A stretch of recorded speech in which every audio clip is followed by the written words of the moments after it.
आज फिर सुबह से ही घर में उठापटक शुरू हो गई थी। मीरा की सास उसे गुरुजी के पसंदीदा पकवानों की सूची पकड़ा चुकी थी। मीरा सोच में पड़ गई कि अब शाम से गुरुजी की बैठक में विराजमान हो जाएंगे।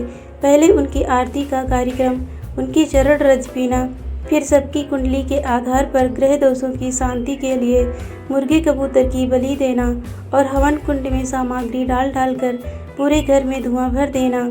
उफ, कितनी कोप तो होती है उसे। पता नहीं तांत्रिक गुरु कब से इस परिवार से जुड़ा हुआ है।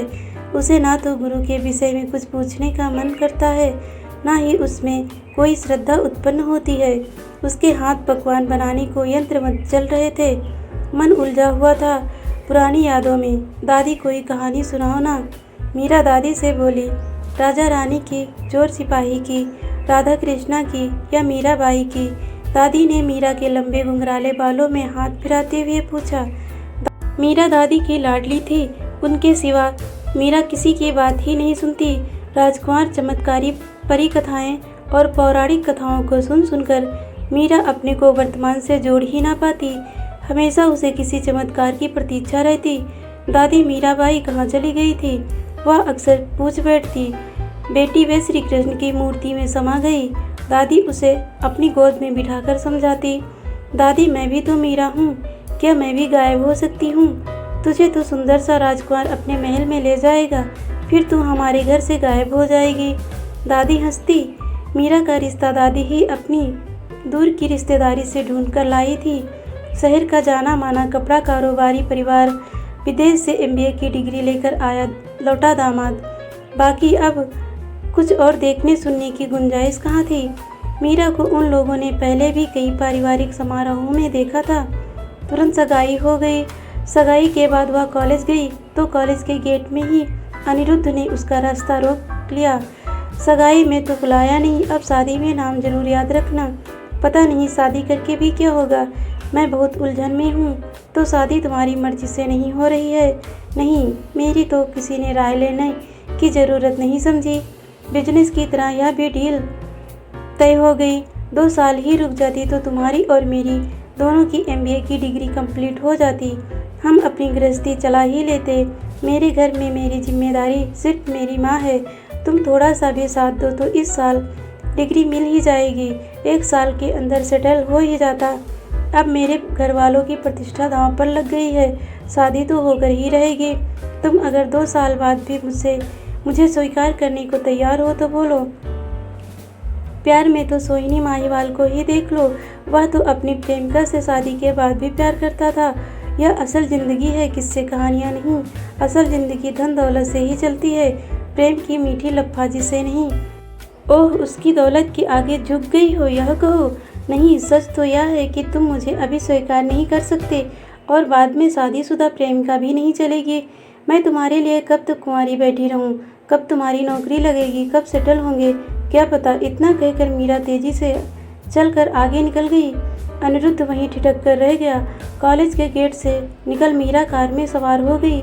मीरा, मत जाओ, मैं तुम बिन रह नहीं सकता। रुक जाओ मीरा। मीरा, लेकिन मीरा नहीं रुकी।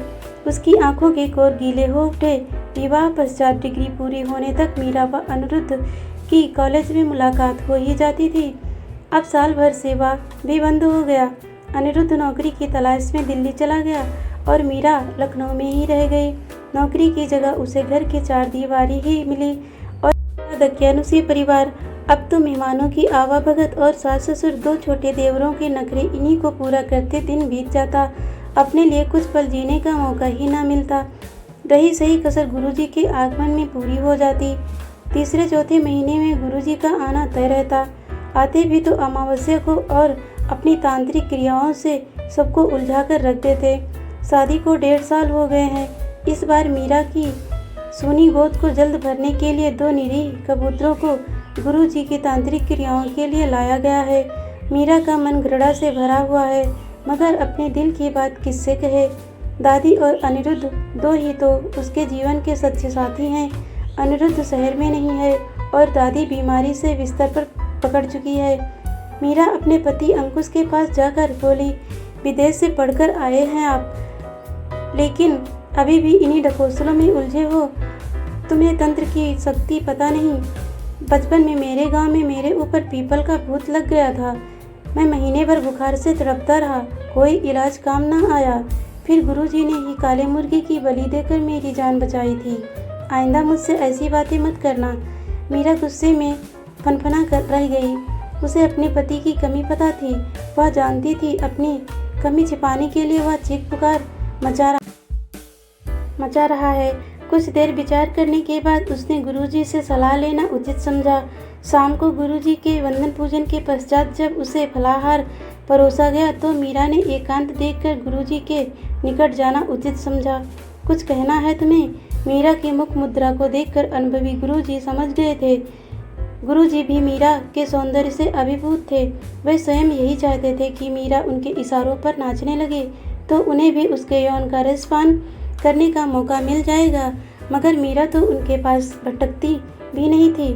आज उसी की गोद भरने के लिए उन्होंने जानबूझकर आयोजन करवाया है ताकि मीरा उनकी पकड़ में आ सके। अनुष्ठान आरंभ होने से पहले ही मीरा का एकांत में उनके सम्मुख आना उन्हें चौंका गया। आप तो अंकुश का सच जानते हैं ना? जहाँ से आधुनिक चिकित्सा की सीमा समाप्त होती है वहीं से लोग तंत्र मंत्र की ओर उम्मीद से देखने लगते हैं। इसी बात का फायदा उठाकर आपने इस परिवार में अपनी अच्छी पैठ बना ली है। इन तांत्रिक क्रियाओं से अंकुश का कुछ भला नहीं हो रहा, ना ही भविष्य में होगा। मीरा के माथे में पसीने की बूंदें चमकने लगी। गुरुजी उसकी बातों में खो से गए। मीरा के लरजते होंठ, तेजी से घूमती पुतलियां, माथे पर चमकता पसीना, सिर से ढलकते पल्ले को संभालती नाजुक उंगलियां। गुरुजी मंत्र मुग्ध से बैठे रह गए। वे सोचने लगे, यह खूबसूरत ही नहीं कुशाग्र बुद्धि की भी है। कुछ देर पश्चात बोले, क्या तुम क्या चाहती हो? मुझे ये निर्दोष कबूतर दे दीजिए, मैं इन्हें खुले गगन में उड़ाना चाहती हूँ। मीरा की नज़र कोने में पिंजरे में बंद सफ़ेद कबूतरों के जोड़े पर थी। गुरुजी उसका आशय समझ गए थे कि वह तांत्रिक क्रिया बंद कराना चाहती है। हमारा यहाँ आना तुम्हें पसंद नहीं? ऐसी बात नहीं है गुरुजी, आप यहाँ हर दूसरे दिन भी आएँ तो मुझे क्या आपत्ति होगी, मगर इन बेजुबान पक्षियों की निरुद्देश हत्या बर्दाश्त नहीं होती। आप भी जानते हैं इन सब क्रियाओं से अंकुश का भला नहीं होने वाला। गुरुजी सोच में पड़ गए कि छोकरी बहुत तेज है, इसे धीरे धीरे ही साधना होगा। प्रत्यक्ष में बोले, आज पहली बार तुम मुझसे कुछ मांग रही हो। लो, मैंने इन कबूतरों को प्राणदान दिए। यह बात तुम्हारे और मेरे बीच ही सीमित रहेगी। आज रात्रि की पूजा अपने नियत समय से होगी। मीरा के नेत्र खुशी से छलक आए। वह श्रद्धावश उनके चरणों में झुक गई। पलक झपकते ही उसने कबूतर कमरे की बालकनी से खुले आकाश में उड़ा दिए। गुरुजी ने पिंजरे को सफ़ेद बस से ढक दिया। गुरुजी को मीरा की कमजोरी पता चल गई थी और मीरा को गुरुजी काले रंग के साधारण शक्ल सूरत वाले मगर कसे हुए शरीर के 50 वर्षीय पुरुष थे जो अपनी किशोर अवस्था में पिता की मार से बचने के लिए साधुओं के डेरे में शरण ले बैठे। कुछ वर्षों के पश्चात वहाँ की एक रस दिनचर्या से उप संसार में घूमते अघोरियों से जा मिले। उन्हीं के बीच रहकर तंत्र मंत्र बलि आदि क्रियाओं को सीखकर गुरुजी बन बैठे थे। जिनको उनके उल्टे सीधे इलाज से उनका फायदा हुआ वे लोग अब उनको सिर्फ माथे पर बैठा कर रखते और जिनका फायदा नहीं हुआ वे अपने भाग्य को कोस रहे थे। गुरुजी को दोनों सूरतों में फायदा ही था। आज पूजा संपन्न हुए 2 दिन बीत गए थे। मीरा का मन उद्विग्न हो रहा था। यह दुनिया कितनी प्रपंची है, इससे तो मेरा बचपन के दिन ही अच्छे थे। यह अनिरुद्ध के संग बिताए पल, मैं तो काल्पनिक दुनिया में विचर रही थी कि विवाह पश्चात पति के संग मेरे दिन सोने और रातें चांदी की होंगी, मगर हकीकत में तो कांटे भरे दिन रातें हैं। और वो अनिरुद्ध, तुम कहाँ हो? मीरा मन ही मन उसे याद कर सिसक उठी। अचानक उसका मोबाइल बज उठा। तुम ठीक तो हो ना? अनिरुद्ध उसका गला भर आया। शादी के बाद जब भी कॉलेज में अनिरुद्ध से सामना होता तो वह यही पूछता, तुम ठीक तो हो ना? वह पलट कर कहती, अच्छी भली खड़ी हूँ तुम्हारे सामने। और वह कहता, बस यही जानना था कि तुम राजी खुशी हो। 6 महीने से अनिरुद्ध की कोई खबर नहीं थी। अब अचानक से फ़ोन, कुछ तो बोलो, तुम ठीक तो हो ना? मेरी छोड़ो, तुम सुनाओ कैसे हो? मुझे बेंगलुरु में MNC में जॉब मिल गई है। यहाँ 6 महीने हो गए हैं। मैंने लखनऊ छोड़ दिया है, घर भी बेच दिया है और माँ को अपने साथ ही ले आया हूँ। जल्द ही लोन लेकर फ्लैट लेने की सोच रहा हूँ। मैं अब तुम्हारे सामने नहीं आना चाहता हूँ।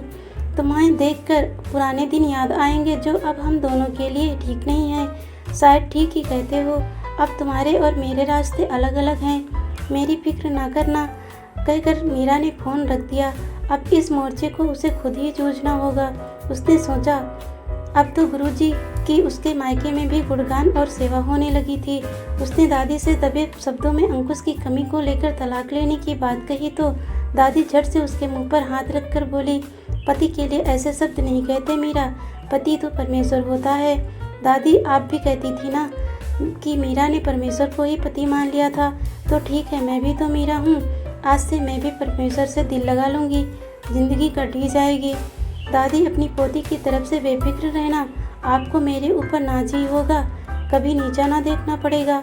दादी के जुड़े हुए हाथों पर अपना सिर रखकर मीरा बिलख उठी। दादी देर से उसके बाल सहलाती रही। गुरुजी बाराबंकी के अपने आश्रम में लौट गए थे। यहीं से तो उन्होंने अपनी ओझागिरी की शुरुआत की थी। दीनदयाल अपने बीमार बेटे अंकुश को तब उनके दरवाजे लेकर आए थे जब वे लखनऊ से कच्चा माल लाकर कारीगरों को सौंपते थे और चिकन की कढ़ाई से सजे वस्त्र वापस दुकान में दे आते थे। आज वे कपड़ा व्यापारी में गिने जाते हैं। वे अपनी हर तरक्की का श्रेय गुरुजी को देते हैं। दीनदयाल की तरह 50-60 अन्य अंधभक्त चेले और भी हैं जो अपनी गाड़ी कमाई उनके आश्रमों में लुटाते हैं। छोटे चेलों की तो वे गिनती में भी नहीं रखते। गुरुजी अपने नरम मखमली बिस्तर में लेटकर मीरा के ध्यान में मग्न हो गए। तुम ठीक तो हो ना? अनिरुद्ध ने फ़ोन किया। अब मैं बिल्कुल ठीक हूँ। मुझे समझ आ गया है कि इस धरती पर मेरा कोई मददगार नहीं है, इसीलिए मैंने अब ऊपर वाले पर सब कुछ छोड़ दिया है। अब मेरा भाग्य मुझे जहाँ ले जाएगा, मैं किसी से कोई शिकायत नहीं करूँगी। इतना निराश ठीक नहीं, कर्मठ बनो। अब कोई उपदेश मुझ पर असर नहीं करता। अचंभे में मत आना यदि कल को मैं तुम्हें किसी आश्रम में गहरे वस्त्र धारण किए हुए मिलूं। मीरा, अनिरुद्ध तड़प उठा। तुम अपना CV मुझे व्हाट्सएप कर दो, मैं अपने ऑफिस में तुम्हारी बात कर देखता हूँ। चलो तुम भी कोशिश करके देख लो, मगर मुझे शहर छोड़कर दूसरी जगह जाना तो दूर की बात है, घर और शोरूम के अलावा अन्य जगह जाना भी मना है। तुम CV भेजो, बाकी बाद में सोचेंगे। नियत समय पर गुरुजी का आसन सज गया। अंकुश उनके नज़दीक बैठा न जाने कौन सी जड़ी बूटी लेने के तरीके को देर से समझता रहा। मीरा झांक कर लौट जाती। जैसे ही गुरुजी कक्ष में एकांत हुआ, वह गुरुजी के चरण स्पर्श कर बैठ गई। गुरुजी, मैं 1 साल से लगातार सन्यासी सा जीवन जी रही हूँ। व्रत, उपवास, ध्यान, क्या फ़ायदा मिला मुझे? तुम्हारे चेहरे में एक तेज उतर आया है। जल्द ही लोग तुझमें देवी के दर्शन करने लगेंगे। मुझे मोक्ष चाहिए। मुझे युधिष्ठिर की तरह सशरीर स्वर्ग जाना है या फिर मीरा की तरह अंतर्ध्यान होना है। मेरा जन्म भले ही साधारण तरीके से हुआ हो, मगर मुझे मृत्यु साधारण नहीं चाहिए। मीरा की बातें सुनकर गुरुजी की बाँछें खिल गई। अब तो यह युवती पूरी तरह उनके प्रभाव में आ गई है। जल्द ही उनकी बाहों में होगी। वे इसे यहाँ से अपने साथ लेकर रफ्फू चक्कर हो जाएंगे। इसके लिए योजनानुसार कार्य करना होगा। इसके लिए भी तुम्हें साधना करनी होगी। मुझे तुम्हारे अंदर दिव्य आत्मा के दर्शन हो रहे हैं। निसंदेह तुम अंतर्ध्यान होने की क्षमता रखती हो। गुरुजी की बातें सुनकर मीरा मुस्कुरा उठी। उसी रात अनुष्ठान के बाद गुरुजी ने अपने कक्ष की गद्दी खाली कर मीरा को बैठा दिया। आज से यह मीरा की साधना स्थली है। मैं 3 माह पश्चात पुनः आकर निर्णय करूँगा कि इसे गृहस्थ आश्रम में लौटना है या संन्यास आश्रम की ओर पग बढ़ाना है। गुरुजी का निर्णय सुनकर पूरा परिवार सत्य में आ गया, मगर गुरुजी के आगे कुछ पूछने की हिम्मत किसी में न थी। मीरा अब खुश रहने लगी थी। उसे 24 घंटे का एकांत मिल गया था। मंदिर जाने के नाम पर गाड़ी से अपने मायके भी घूम आती। अंकुश उसे खुश देखकर अपनी मुठ्ठियां भींच कर रह जाता। वह उसे देखकर अपने कक्ष को बंद कर लेती। नियत तिथि को गुरुजी पधारे। सभी को उनके निर्णय का बेसब्री से इंतजार था। गुरुजी ने कक्ष के बाहरी हिस्से को फूल मालाओं से सजवा दिया, फिर कक्ष में हवन करवाया। इसके पश्चात मीरा को 2 थाल में सजाकर वस्त्र भेंट किए गए। एक थाल में लाल जोड़ा और दूसरे में गहरे वस्त्र थे। मीरा, तुम्हारे हृदय और आत्मा दोनों ही शुद्ध हो चुके हैं। तुम्हारा निर्णय ही सर्वोपरि रहेगा। जिस राह पर चलना हो उसी के अनुरूप कल स्नान के पश्चात वस्त्र धारण कर लेना। कोई भी कल तक तुमसे कोई वार्तालाप नहीं कर सकता। यह कहकर गुरुजी अपने आश्रम को लौट गए। उन्होंने चालाकी से सारी बात मीरा के ऊपर डाल दी। गुरुजी के जाने के बाद सभी अपने अपने कक्ष में सोने चले गए। सुबह 10 बजे तक भी जब मीरा कक्ष से बाहर न निकली तो घर वालों ने गुरुजी को फ़ोन कर लिया। गुरुजी ने ही तो सभी को मीरा से वार्तालाप न करने की सलाह दी थी। गुरुजी ने मीरा को पुकारा। जब अंदर से कोई प्रतिक्रिया न हुई तो उन्होंने दरवाजे को धकेल दिया। अंदर लाल जोड़े की थाली जो कि त्यों रखी हुई थी, मगर दूसरी थाली के वस्त्र अपनी जगह में नहीं थे, बल्कि वे हवन कुंड के समीप रखे त्रिशूल में टंगे हुए थे। गुरुजी को पसीना आ गया। यह दृश्य तो उनकी योजना में शामिल नहीं था। मीरा कहाँ गई? क्या घर वालों ने मारकर कहीं फेंक तो नहीं दिया और मुझे फांसने को बुला लिया? अब क्या करें? लगता है यह मामला घरेलू तरीके से हल नहीं किया तो ज़रूर मुझे ही जेल जाना पड़ेगा। कुछ देर उहापोह की स्थिति में रहने के पश्चात वे ध्यान की मुद्रा में बैठ गए।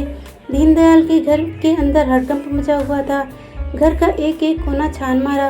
गार्ड, पड़ोसी सभी को पूछ लिया गया, मगर किसी ने मीरा को कहीं आते जाते नहीं देखा। फिर वह कहाँ गई? घर में पड़ोसी आने लगे थे। गुरुजी को स्थिति तुरंत संभालनी थी। तनिक असावधानी से उनका बना बनाया साम्राज्य डोल सकता था। गुरुजी ने अपने नेत्र खोले और गंभीर मुद्रा में बोले, मैंने पहले ही कहा था कि वह पवित्र आत्मा है और महीनों के शुद्धिकरण से वह इतनी निर्मल हो गई कि उसने अपनी इच्छा शक्ति के द्वारा अपने आप को अंतर्ध्यान कर लिया। वह इस त्रिशूल में समा गई है। मीरा माँ की जय हो। दीनदयाल ने तुरंत उद्घोष किया। वे भी मन ही मन डरे हुए थे कि कहीं मीरा के घर वालों ने उनके ऊपर बहू को सताने और गायब करने का आरोप लगा दिया तो पूरा परिवार जेल जाएगा। उसके प्रत्युत्तर में पूरा परिवार उद्घोष करने लगा। थोड़ी देर में उपस्थित प्रत्येक व्यक्ति मीरा माँ की जय बोलकर त्रिशूल को प्रणाम करता और हवन कुंड की राख माथे पर लगाकर खुद को धन्य मानने लगा। गुरुजी ने राहत की सांस ली। वे बच गए थे। थोड़ी देर में मीरा के मायके से उसके मम्मी पापा और भाई पहुंच गए। ऐसे जय-जयकार के बीच उनको भी कुछ समझ न आया। वे सोचने लगे, ना जाने कहाँ भाग गई। हमारी बदनामी होने से तो अच्छा है हम भी स्वीकार कर लें कि वह अंतर्ध्यान हो गई। वे भी त्रिशूल को प्रणाम कर हवन कुंड की राख को पुड़िया में लेकर वापस घर लौट गए। ये लो अपनी लाडली पोती के हवन कुंड की राख। घर पहुंचकर मीरा की दादी को पुड़िया सौंपते हुए उसके पिताजी ने कहा, दादी आपको मेरे ऊपर नाज ही होगा, कभी नीचा ना देखना पड़ेगा। दादी के कानों में मीरा के स्वर गूंज उठे। वे पुड़िया को मुट्ठी में दबाकर पपक पड़ी। एक दादी ही थी जो उसके जाने की बात सुनकर बिलख रही थी। बाकी सब अपनी दिनचर्या में वापस डूब गए। तुम ठीक तो हो ना? बेंगलुरु एयरपोर्ट पर मीरा को रिसीव करने आए अनिरुद्ध ने मीरा से पूछा। अच्छी भली तो हूँ तुम्हारे सामने। मीरा खिलखिलाई। लखनऊ में तहलका मचा है मीरा माँ का। अनिरुद्ध ने छेड़ा। मुझे बचपन से चमत्कार आकर्षित करते आ रहे हैं, इसीलिए मैं खुद सबके लिए चमत्कार बन गई हूँ। कुछ समय पश्चात लोग इस घटना को भूल जाएंगे, फिर तलाक दायर करूँगी। यह बताओ मेरा इंटरव्यू कब है? कल शाम को। घर चलो, माँ भी चमत्कारी मीरा से मिलने को उत्सुक है। तुमने उन्हें सब बता दिया? हाँ, अब जिंदगी की नई शुरुआत सच से करो, फिर कभी गायब ना हो जाना। हाँ, फिर तुम भी कहोगे, वो कहाँ गई मीरा? अपने खुले केसों को संवारती, अपनी श्वेत दंत पंक्ति की झलक दिखाती खिलखिला उठी। धन्यवाद दोस्तों।